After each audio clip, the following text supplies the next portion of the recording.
সোমবার সারাদিন ঢাকা শহর অস্থির থাকবার পর পুলিশ রাতেও একেবারেই স্বস্তি পায়নি। সোমবার রাতেও ধানমন্ডিতে বাসে অগ্নিসংযোগের ঘটনা ঘটেছে কয়েকটি ককটেল বিস্ফোরণের ঘটনাও। রাজধানীর মিরপুরের শাহ আলী মার্কেটের সামনে তিনটি ককটেল বিস্ফোরণের ঘটনা ঘটে। আর ধানমন্ডির ল্যাবেইড হাসপাতালের সামনে একটা বেসরকারি বিশ্ববিদ্যালয়ের বাসে আগুন দেওয়ার ঘটনা ঘটে সোমবার সন্ধ্যায়। এর আগে দিনের বেলাতেও কিন্তু ধানমন্ডির মতো এলাকাতেও তিনটি স্থানে ককটেল বিস্ফোরণের ঘটনা ঘটেছিল। ধানমন্ডির মাইডাস সেন্টারের সামনে দুটি, মানে 27 নম্বরে দুটি, আর ধানমন্ডির 7 মসজিদ রোডে ইবনে সিনা হাসপাতালের সামনে আরো দুটো ককটেল বিস্ফোরণের ঘটনা ঘটেছিল। এছাড়া সোমবার দিনেই প্রধান উপদেষ্টার গ্রামীণের অফিসের সামনে মিরপুরে এবং আরেক উপদেষ্টা মৎস্য উপদেষ্টা ফরিদা আক্তারের প্রবর্তনার সামনে মোহাম্মদপুরেও ককটেল বিস্ফোরণের ঘটনা ঘটে। পুলিশ যে পরিস্থিতির নিয়ন্ত্রণ হারাচ্ছে বা পরিস্থিতি সামাল দেওয়ার অবস্থায় পুলিশ নেই সেটা পরিষ্কার।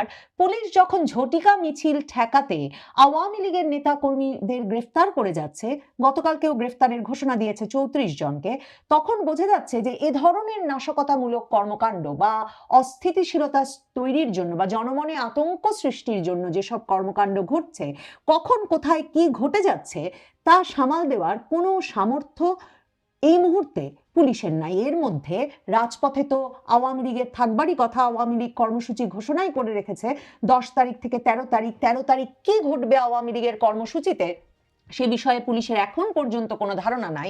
গোয়েন্দা সূত্রগুলো নাকি বলছে যে আওয়ামী লীগ লাখো লোকের সমাবেশ ঘটিয়ে ফেলতে পারে। কাজেই স্বরাষ্ট্র উপদেষ্টার নেতৃত্বে কয়েক দফায় পুলিশকে নিয়ে আওয়ামী লীগ ঠেকানোর বিষয়ে বিশেষ আইন শৃঙ্খলা কমিটির বৈঠকও হয়ে গেছে, কিন্তু পুলিশ এক গ্রেফতার করা ছাড়া অন্য কোনো তথ্য এখন পর্যন্ত বের করে আনতে পারেনি। তথ্য বের করেছিল পুলিশ যে আওয়ামী লীগ সারা ঢাকা শহর জুড়ে 1 লক্ষ বেলুন ওড়ানোর কর্মসূচি দিয়েছে।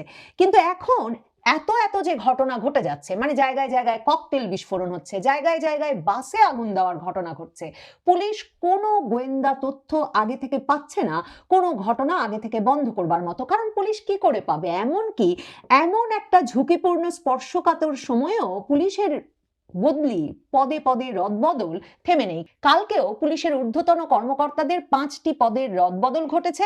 ঢাকা মহানগর পুলিশের 5 জন অতিরিক্ত উপ পুলিশ কমিশনার এডিসি কে বদলি করা হয়েছে।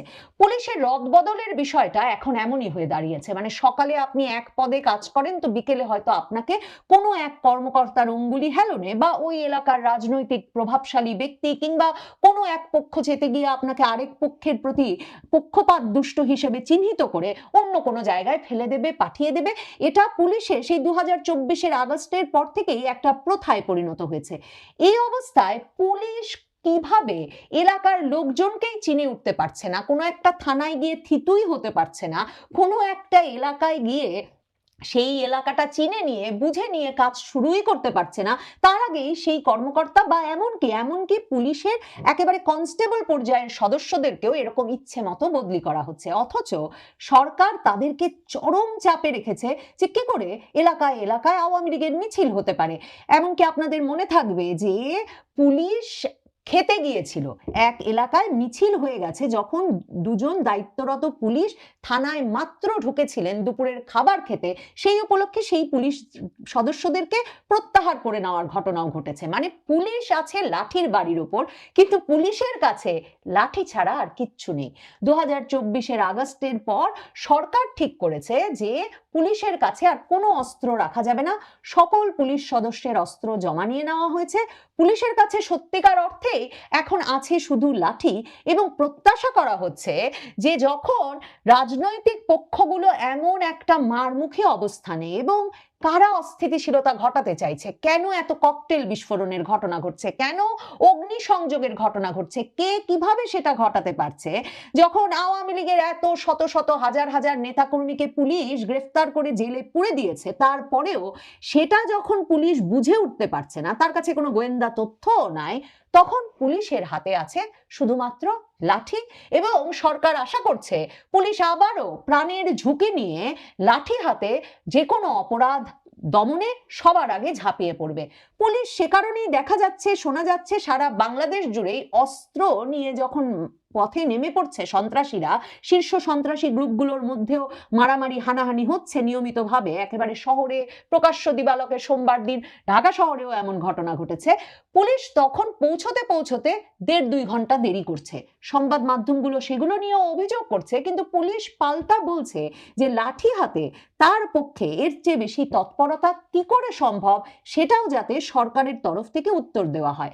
কিন্তু সরকার পুলিশের ওপর চাপ অব্যাহত রেখেছে, না হলেই পুলিশের বিভিন্ন পদের রদবদল হয়ে যাচ্ছে, বদলি হয়ে যাচ্ছে। আর পুলিশের যে কমিশনার আর আইজি দুজন যে বসে আছেন, দুজনকেই অবসরের বেশ প্রায় বছর 10 পর আবারও চাকরিতে চুক্তিভিত্তিক নিয়োগ দিয়ে এই সরকার ফিরিয়ে এনেছে। তাদের সঙ্গে বর্তমান পুলিশ প্রশাসনের এমনিতেই তেমন কোনো সম্পর্ক ছিল না। তারপর আপনি যদি শুধু গুগল সার্চ করে দেখেন তাহলে দেখবেন ফেব্রুয়ারিতে একটা নিউজ দেখবেন, আমি একদম হঠাৎ করে যে কতবার এই গত কয়েক মাসের মধ্যেই বড় ধরনের রদবদল হলো দেখি, তখন দেখবেন যে ফেব্রুয়ারিতে একটা বড় রদবদল হয়েছে, আগস্টে এক দফা বিরাট রদবদল হয়েছে, সেপ্টেম্বরে এক দফা বিরাট রদবদল হয়েছে, এমনকি 26শে অক্টোবর গত মাসের শেষেও পুলিশের পুরো কাঠামোতে একটা বড় ধরনের ঝাঁকুনি দিয়ে রদবদলের ঘটনা ঘটেছে। আর এখন সরকার ঘোষণা দিয়ে নির্বাচনের জন্য উপযুক্ত এসপি জেলায় জেলায় পুলিশ সুপারদের খুঁজছেন। তার পুলিশের নেতৃত্ব পর্যায় থেকে কনস্টেবল পর্যায় পর্যন্ত কারো চাকরি বদলি কোনো কিছুর ঠিক ঠিকানা নেই। আর আশা করা হচ্ছে যে স্থানীয়ভাবে এই পুলিশ সম্ভব করবে, সক্ষম হবে যে কোনো ধরনের নাশকতামূলক বা বিশৃঙ্খলামূলক কাজ ঠেকিয়ে দেওয়ার। এর মধ্যে বড় বড় ঘটনা তো ঘটছেই। আওয়ামী লীগ তো রাজপথে আছে, ঘোষণা দিয়েছে, এবং ধারণা করা যায় যে তারা রাজপথে 13 তারিখ আওয়ামী লীগ সভানেত্রী শেখ হাসিনার মামলার বিচারের রায় ঘোষণার দিন ঘোষণার আগে তারা রাজপথে তাদের উপস্থিতি জানান দেবে, তাদের সাংগঠনিক শক্তির একটা শোডাউন করবে, অন্তত তারা এই কথাটা বলে আসছে। এর মধ্যে দেখেন আজকের দিনে 11ই নভেম্বরে জামায়াতে ইসলামী সহ 8 দলের যুগপৎ কর্মসূচি আছে, চলো চলো ঢাকা চলো কর্মসূচি, মার্চ টু ঢাকা কর্মসূচি, এবং তারা পল্টনে বিরাট জনসভার ডাক দিয়েছে। এবং জামায়াতে ইসলামী বলেছে সোমবার দিনেও সংবাদ সম্মেলন করে তারা জানান দিয়েছেন যে এই সমাবেশে পল্টনে আজকে তাদের যে সমাবেশ, সেই সমাবেশে হাজার হাজার নয় লাখ লাখ মানুষের জমায়েত হবে, লোকে লোকারণ্য হবে, এটাই আমাদের প্রত্যাশা, রাজধানী এবং আশপাশের মানুষ যুক্ত হবে। এখন দেখেন সরকার, স্বরাষ্ট্র উপদেষ্টা আওয়ামী লীগের লোকজন যাতে ঢুকতে না পারে ঢাকা অভিমুখে, সেটা বলে পুলিশকে বলেছেন যে সবগুলো ঢাকায় ঢোকার মুখে মুখে যাতে চেকপোস্ট বসানো হয়, কড়া তল্লাশি চালানো হয়, এবং পুলিশ বিভিন্ন জায়গায় কড়া তল্লাশি শুরু করেছে। আজকে 11ই নভেম্বর যখন সরকারের মিত্র দল জামায়াতে ইসলামী 8 দল সহ তার সমমনা 8টি ইসলামী দল সহ রাজপথে নামবে, চলো চলো ঢাকা কর্মসূচি দিয়েছে, ঢাকার আশপাশ থেকে তাদের সকল নেতা কর্মী সমর্থককে ঢাকায় পল্টন ময়দানে জড়ো হতে বলেছে, তখন পুলিশ কি করে সামাল দেবে? কে জামায়াতে ইসলামী, কে আওয়ামী লীগ, কে ঢাকায় ঢোকার চেষ্টা করছে, এই সামাল দেওয়ার সক্ষমতা বা লোকবল পুলিশের কোথায়? পুলিশ মনে রাখতে হবে লোকবলের যেমন তার অভাব, অস্ত্রবল তার কাছ থেকে কেড়ে নেওয়া হয়েছে, তেমনি তার সবচেয়ে বড় সংকটের জায়গা মনোবল। এই 1 বছরের বেশি সময়ে সেনাবাহিনী রাজপথে থাকায় আর কোনো কাজ হোক না হোক, পুলিশ অন্তত জানতো যে তার গায়ে হাত পড়লে বা তাকে পিটিয়ে মারার চেষ্টা হলে, তাকে ঝুলিয়ে দেওয়ার চেষ্টা হলে 2024-এর জুলাই আগস্ট আন্দোলনের মতো, পুলিশ জানতো যে তাকে অন্তত প্রোটেক্ট করার, সুরক্ষা দেওয়ার জন্য সেনাবাহিনী তৎপর হবে, কারণ সেনাবাহিনী পাশে পাশে আছে। সেনা সদস্য 50% কমিয়ে ফেলা হয়েছে গত 5ই নভেম্বর থেকে।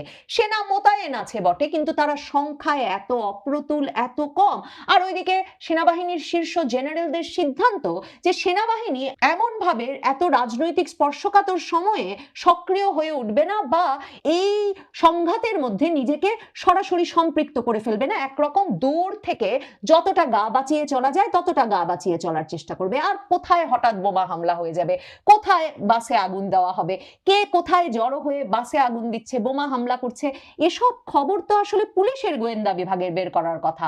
কিন্তু যেটা বলছিলাম, কোনো পুলিশ কর্মকর্তা থেকে কনস্টেবল পর্যায়ের লোক পর্যন্ত কেউ তাদের এলাকা চেনেন না, তাদের থানা চেনেন না, গোয়েন্দা সূত্র বা কোনো অপরাধীদের খবর বের করার জন্য যে সূত্র, সেসব সূত্র প্রতিষ্ঠার প্রশ্নই ওঠে না, কারণ কেউ কোনো জায়গায় এমনকি 3 মাস স্থিত হতে পারছেন না।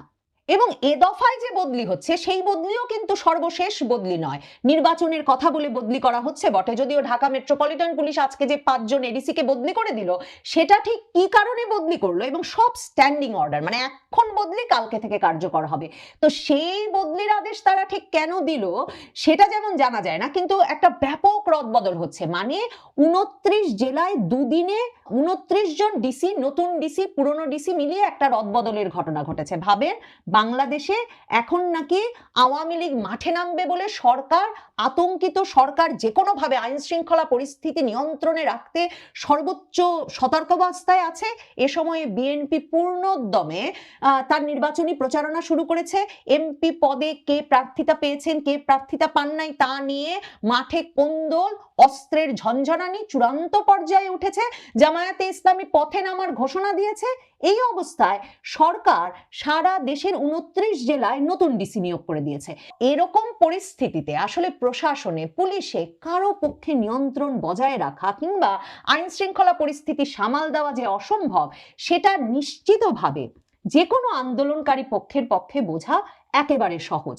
মানে আওয়ামী লীগ থেকে জামায়াতে ইসলামী প্রত্যেকেরই বোঝার কথা যে এমন একটা পরিস্থিতিতে পুলিশের পক্ষে বা প্রশাসনের পক্ষে আইন শৃঙ্খলা ব্যবস্থা নিয়ন্ত্রণ করা বা আইন শৃঙ্খলা পরিস্থিতি নিয়ন্ত্রণ করা, সেই শান্তি শৃঙ্খলা বজায় রাখা অসম্ভব।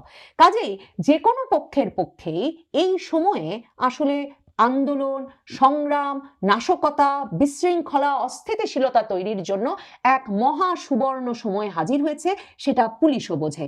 এর মধ্যে এটা পরিষ্কার হয়ে গেছে যে সারা বাংলাদেশ জুড়ে প্রচুর পরিমাণ ক্রুড বোমা বা দেশি বোমা বা ককটেল তৈরি হচ্ছে। কালকে ঢাকা শহরেই একের পর এক ককটেল বিস্ফোরণের ঘটনা ঘটেছে, আপনাদেরকে বলছি।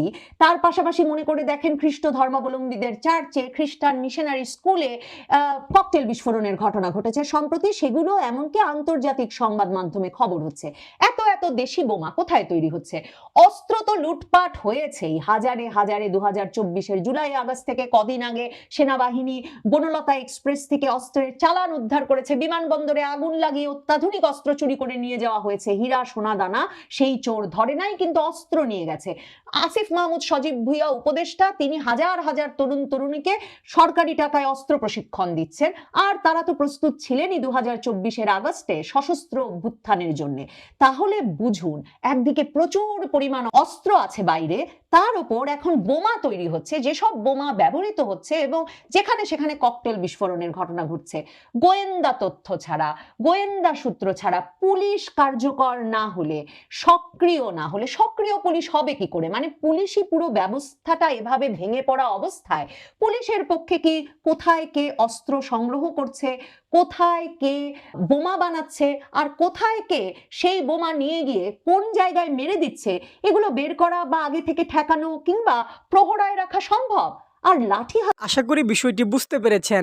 এ নিয়ে আপনার গুরুত্বপূর্ণ মন্তব্যটি অবশ্যই কমেন্ট বক্সে জানিয়ে দিবেন। ধন্যবাদ।